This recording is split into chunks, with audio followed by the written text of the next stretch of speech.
Happy Pride. Did you do anything? No? You just sat at home the entire month and did nothing? And I'm not talking to you, I'm talking about me. And I'm so sad. And I have this big spot on my face. Yeah, I know.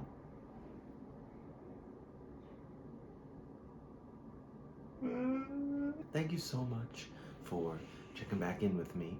I've got some updates to talk about that I want to tell you about.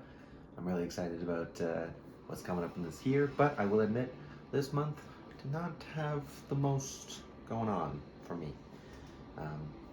As much as I tried to get all the things done that I wanted to, looks like I had a pretty busy month. With that being said, last year I created a play called KYS Radio, and it was about a moth who was against celebrating their own culture because they found it to be too corporate and it's all for show and it's not actually celebrating the life that they had.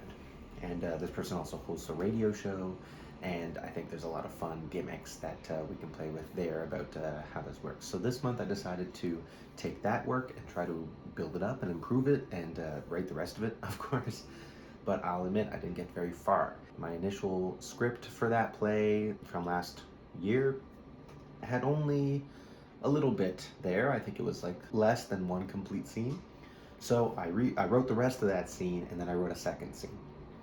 Based on this trajectory of the show, it would probably be maybe 6 scenes total. So I'm like a third of the way through how the full thing. The unfortunate part is that it just kind of got away from me, and I didn't keep chipping at it the way I should have. So I'll go through my categories here really quickly, but it won't be too much. 9 pages, 2,407 words. So sizable, yes. For one of the weekly plays last year, 9 pages was a huge deal. But considering the other plays in this year, all of them have reached something like 20 to 30 pages. So 9 pages, it's a little subpar.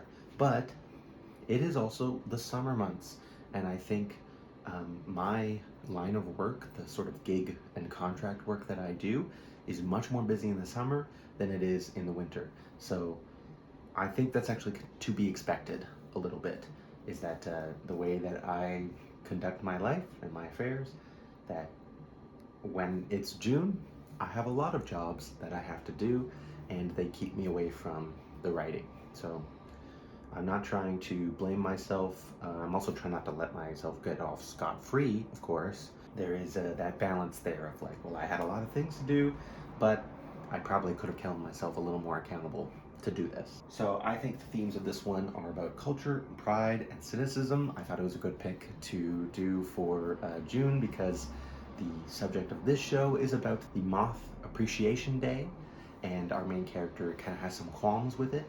And I think they mirror, in some ways, my qualms with some of the events I see that happen during Pride months.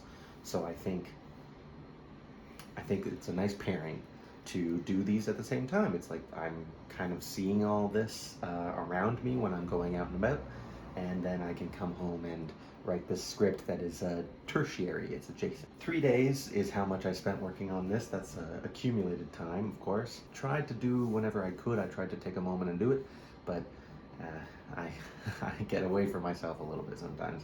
So I racked up how many hours I spent, and I'll say it's about 3 days worth of work for 1 month.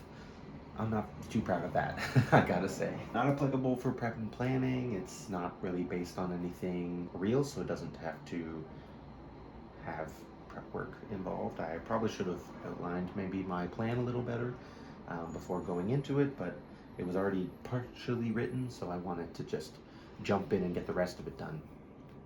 Obviously that didn't work out, so maybe I'll adjust how I do that in the future. Medium potential because it's not finished, but if it does finish, I think there's something there, and it could have a life. I think one of the things that it works really well is how it plays at the tropes of radio. There's so many. There's a lot of little gags in there about just the ways that radio has to interact with the audience, and callers calling in, and things like that. So while I'm not super versed with radio as a job, like I've never done it, I do think that this will be a fun way to learn more about it as well, if I come back to this. 50-50 drama and comedy, I'm not too sure yet exactly. It's kind of playing at both. There's comedy in the way that they're so self-serious, and then there's drama in the fact that they are talking about a real topic, which is to do with cultural pride. We weren't able to get any friends to read this one. It's just 2 scenes, and I didn't feel like we would get a good sense of it by having actors read 2 unfinished scenes that are not like recopied edited.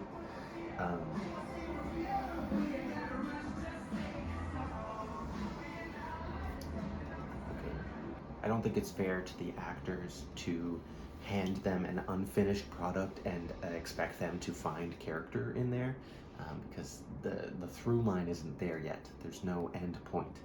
So unfortunately, I'm not going to have a reading for you this month. I'll see if I can't get something later that can satiate that need, because I do like doing the readings. Costumes, I think you need to do moth modern, so it might be fun if it's like it's contemporary, but there's maybe like holes in the clothing because the moths have eaten some of it, or styling the clothes based on how the wings are held behind the back. Like, I think there's a lot of fun we can have there, especially with all the things like antenna and headphones when you're in a booth recording.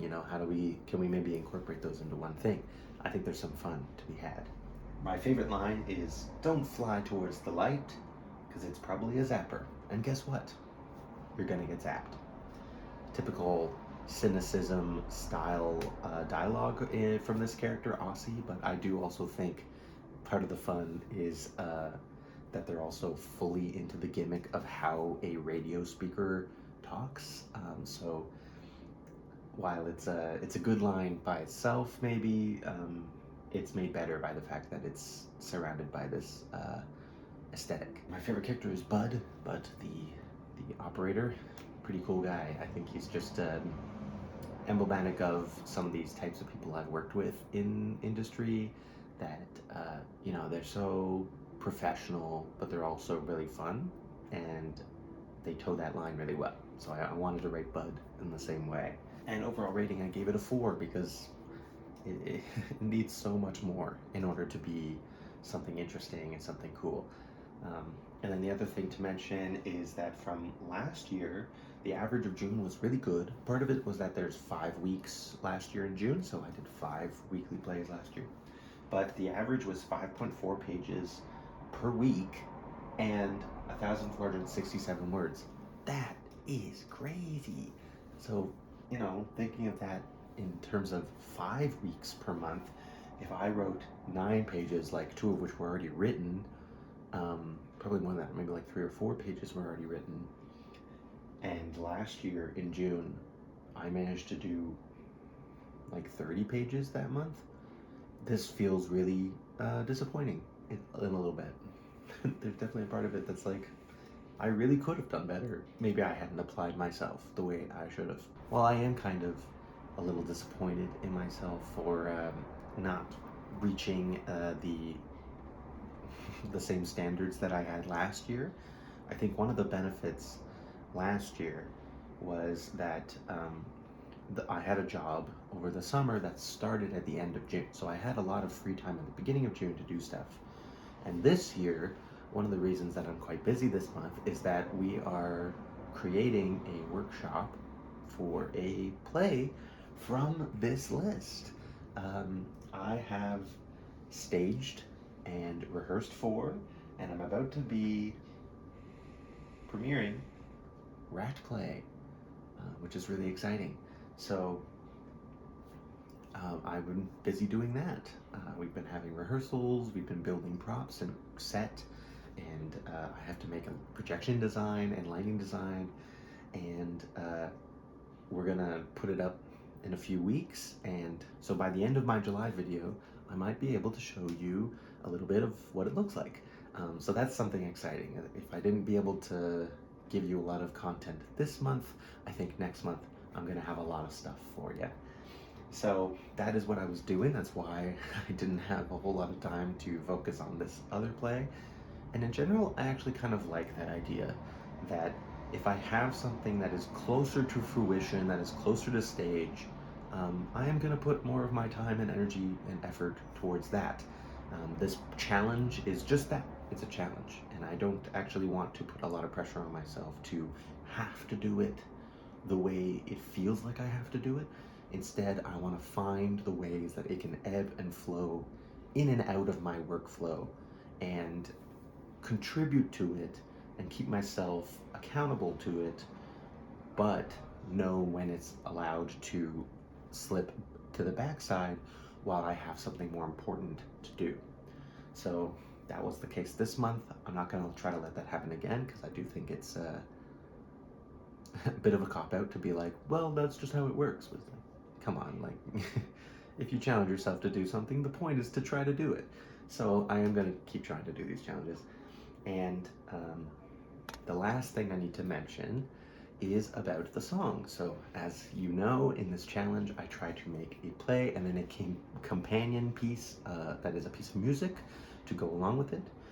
Because this is a show about a radio station, I wanted to compose one of those little top of radio show jingles that you hear, you know, like you're listening to this station, this radio.